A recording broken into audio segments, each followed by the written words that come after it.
చాలా మందికి ఈ మధ్య వస్తున్న ప్రాబ్లమ్ ఇస్ ద PCOS.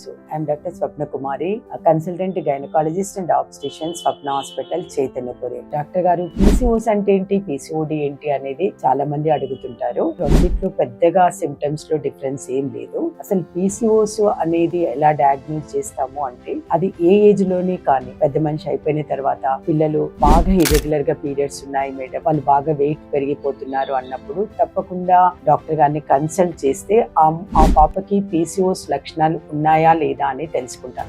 దీంట్లో మెయిన్ ప్రధాన 5 లక్షణాలు ఏంటి అంటే, ఇర్రెగ్యులర్ పీరియడ్స్, బరువు పెరిగిపోవడము, చాలా ఎక్కువ పింపుల్స్ వచ్చేయడము, ఆ తర్వాత ఇంకా ఎక్కువ ఒబిసిటీ ఎక్కువైపోయిన తర్వాత unwanted hair growth and hair loss.